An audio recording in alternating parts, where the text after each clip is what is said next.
সাফল্য তাদেরই আসে যারা সাফল্যের দিকে ফিরে তাকানোর সময় খুব কমই পায়। মানুষকে যাতনা ভোগ করতেই হয়। যখন সত্যিকার কোনো কারণ থাকে না, তখন সে নিজেই তা উদ্ভাবন করে। তোমাকে সব সময়ই এমন লোক খুঁজতে হবে যারা দায়িত্বশীল এবং তোমার কি দায়িত্ব সে সম্পর্কে তোমার চেয়ে ভালো জানে। দাসত্ব যদি অন্যায় না হয়, তাহলে পৃথিবীতে অন্যায় বলে কিছু নেই।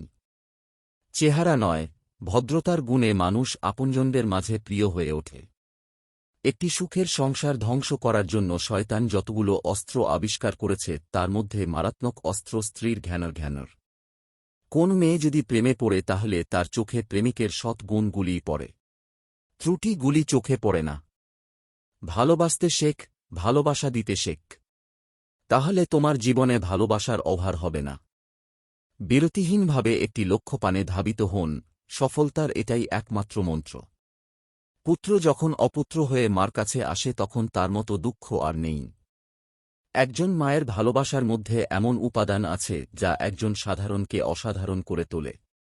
সবার প্রতি বিনয়ী হও, কিন্তু অন্তরঙ্গ হও কিছু মানুষের সঙ্গে।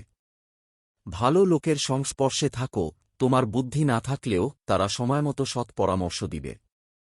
নারী জাতি তার প্রেমিকের পাশে নিজের ছায়াকেও সহ্য করতে পারে না।